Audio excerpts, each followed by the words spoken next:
Hey, welcome to Loose Change. I'm Jim Evans, and I'm really looking forward to featuring and talking with a lot of interesting and great people involved locally in sports, entertainment, and more.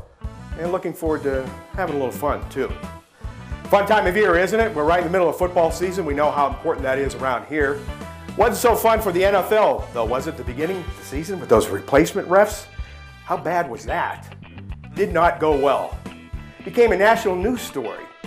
People were upset. Even Mr. Obama spoke out, lost some big bets on the Redskins. You know, the last time a whistleblower cost the president big money, deep throat Nixon. I mean, that's who it has to be.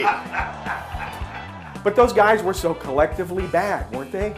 I think only political telemarketers make worse calls than them. We've had good and bad out on the field. Really bad for Cowboys quarterback Tony Romo recently on Monday Night Football. Did you watch that? He threw 5 interceptions. Now I'm sitting there and I'm watching this and I'm thinking, you know, the only other guy in Dallas to get picked off that bad on national TV, Lee Harvey Oswald. I mean, who else could it have been? Much better though, much better for Saints quarterback Drew Brees. He just broke Johnny Unitas' record for throwing a touchdown pass in consecutive games, you know? I think it was 48, 49, beyond that. Anyway, this Brees is good. This guy knows how to get to the end zone.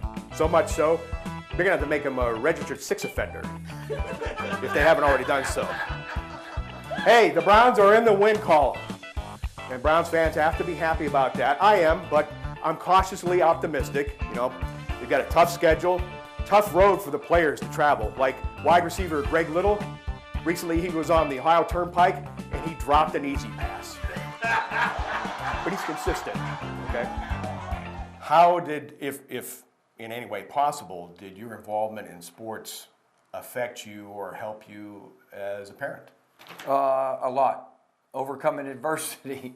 I mean, as a parent, you got to overcome adversity, and you know, especially with that first one, you know, because it's all brand new to you.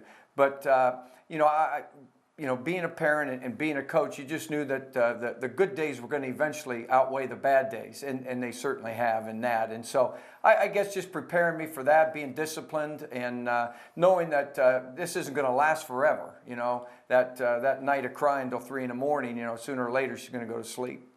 Talk about winning. Of course, you've had more than your share with that as head coach of the Poland softball team. Talk about what that experience has been like for you. It's been unbelievable, and I've been very fortunate to have been, for the 23 years that I was able to coach. It was a privilege for me to establish relationships with young ladies and their families, give me the opportunity to compete on a field, to establish relationship with other coaches, and just to hope along the way that, you know, you helped contribute to a young lady's career in some way. You know, we were building women, you know, not necessarily just building players. And you mentioned it earlier, and having come to know you as I have, it's more than just about winning. Yeah, it has to be. I mean, you're not going to win them all. We learned that. So there has to be lessons in life, lessons in athletics that you can learn from a loss. And I know it's cliche to say it, but you can learn more out of a loss than you can a win. And so what you have to do is you got to find a way to take something positive out of something that happened very negative. Kind of like being on the show. Yeah. You know, you had the state championship, you know, with the softball team. Talk about what that was like. That was pretty exciting. For me, it pretty much, I have to be honest and say, it pretty much validated my coaching. You know, you coach that many years and you come as close as we did for so many opportunities that we had. It was very satisfying for me. But I was excited for not just the girls on that team, but all the girls that preceded them that helped to build a program, and that's exactly what they did. You know, girls that played with me at the beginning of my career helped contribute to a program because they established something that a lot of young girls in Poland just wanted to be a part of. And we always hear about the star players, but there's so many others that are involved, not just in softball, but every sport. We don't hear about them, but how important they are in practice and just being involved in the whole experience. Talk Absolutely. You know, practice is so vital to being successful during the games. I mean, you got to prepare every day for, you know, something that's going to come along, and you can't prepare for everything. But what you do is you put kids in pressure situations so that when the game time comes and the pressure's there, it's just something second nature to them because they've handled it in practice. So practice is really important, and you've got to change it up. And, you know, there's got to be some variety in that. You got to make it. It's high school sports, and I kept saying this to my girls all the time. This got to be fun. If this isn't fun, you shouldn't be playing it. So we have to find a way to make it fun, and I think good coaches can do that.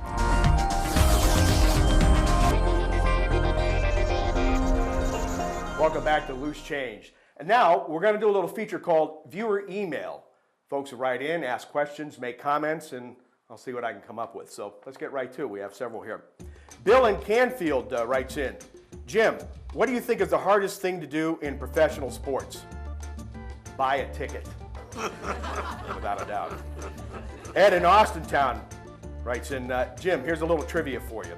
What team wears green and has the most yards?